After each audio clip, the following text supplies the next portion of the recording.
আমরা মতো কিছু বয়স্ক তারা জানে মানে বাস্তবিকের নাম হয়েছে সিমাই হোক যেখানে হোক হোক ওইটাও আশেপাশে হোক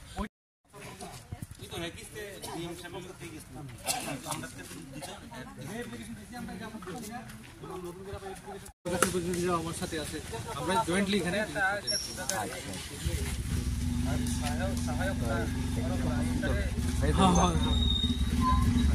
তারপরে এখানে যেগুলো লোক আছে ওটা কি সেক্টরে দিবি নাকি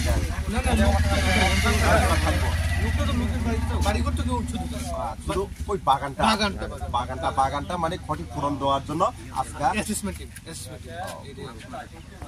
কতটি গাছ আছে মানে সেই ক্ষতিপূরণ দেওয়ার জন্য গেল শুধু বাগান ছাড়া ফল বাগানও আছে সব কইছে এগ্রিকালচার হর্টিকালচার সবাই আছে এগ্রিকালচার হর্টিকালচার আছে রাবার উডের প্রতিনিধিরা আছে সবাই আছে পাবলিককে উচ্ছেদ করে তারপরে এখানে আপনার হসপিটাল করবেন সিটি করবেন সবকিছু করেন মানুষহীন এই হসপিটাল কোনো ভ্যালু নাই আমি চাই মানুষ থাকুক আর যেই জায়গাগুলি নেওয়া হইতেছে ওইখানে যদি পাবলিক মানে জায়গা যদি মানে হাতের থেকে ছুটে যায় তারা এখানে থাকার কোনো জায়গায় নাই উনি স্যার বলছেন যে এখানে ঘরে একটা ঘর আছে আমি ঘর তো যথেষ্ট না আমার কিছু করে খাইতে হইতো না আমার টাকা নিয়ে টাকাটা তো একটা ইনভেস্ট করতে হবে কোথায় করবো আমরা এর জন্য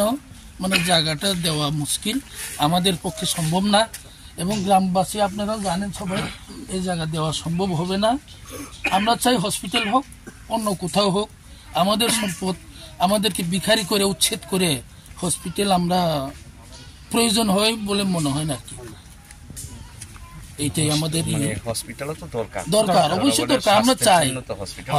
যেখানে মানুষের সম্পদ নাই অনেক জায়গা আছে ভ্যাকেন্ট জায়গা আছে আমরাও চাই হসপিটাল হোক কিন্তু মানুষকে উচ্ছেদ করে যাতে না হয় এটাই আমাদের চাই আর কি এই লোকেশনটা তাহলে নামটা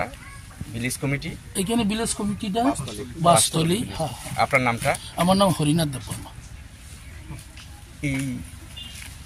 এখানে অ্যাকচুয়ালি এখানে ও স্যারেরা বলছেন যে এখানে খাস ল্যান্ড আছে দেখুন খাস ল্যান্ড এটা গভর্নমেন্টের অধীনে আমরাও জানি সেই খাসটা কখন যুদ্ধ হয় গভর্নমেন্টের যখন এটাকে অ্যালট দিবে তখনই তো হবে না কিন্তু আপনারা যদি লটকাই রাখেন তখন তো হওয়ার সম্ভাবনা নাই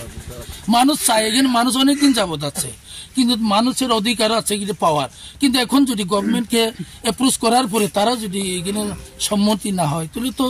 মানুষকে হয়রানি করা ছাড়া কিছুই না আর কি এটাই আমার বক্তব্য